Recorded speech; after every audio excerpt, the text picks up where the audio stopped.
In this video, we're going to take a look at an example where we are going to try to find an integral. So here we want to integrate sine x over cosine squared x plus the square root of x dx. How are we going to do that? Well, we might be tempted to integrate sine x and cosine squared x separately, except for because they're a quotient, we can't do that. We can't integrate those separately and then just take the quotient of that new thing. So we need to get that into a form that we know how to deal with it. So what might we do? Well, we could think of this as the integral of sine x over cosine x times 1 over cosine x plus x to the 1/2 dx. What is sine x over cosine x? Well, that's just tangent of x. And 1 over cosine x is secant x.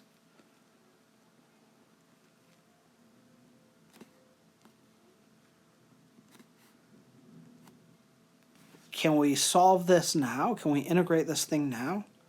Well, now we have secant x tangent x. And secant x tangent x from our last video, we saw that that integrates to just secant x. Right? I'm going to not worry about the plus c until the very end. Right? So I'm really only worried about the secant x right now. So that's going to be equal to secant x. X to the 1/2, we are going to add 1 to the power. So 1/2 plus 1 is 3/2. And then divide by the new power. Dividing by the new power is the same as multiplying by its reciprocal. So dividing by 3/2 is the same as multiplying by 2/3. And now we're going to tack on that plus c. And there we have found our integral, our indefinite integral. So as you solve these indefinite integrals, there are a variety of things that you should remember, right? So we have all of these basic integration rules that we looked at last time.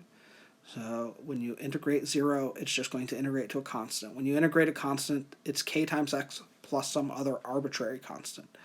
If you have a constant times a function, you can integrate the function and then multiply by that constant. If you are adding or subtracting functions, you can integrate those two things separately and then add or subtract them. We have a bunch of trig stuff and x to a power, x to a fixed power. We have rules to deal with those.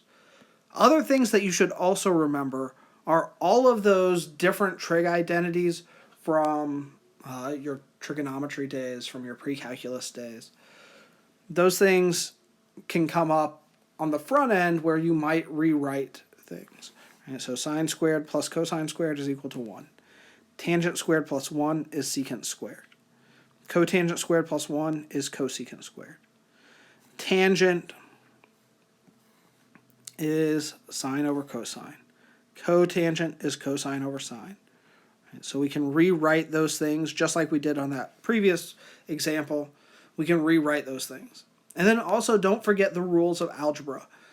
The algebra, more often than not, in my experiences, it's often the algebra that trips people up.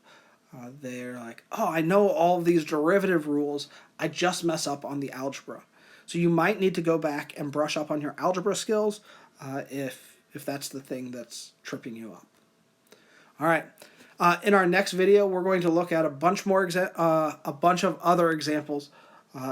So come on back, and we will see you there.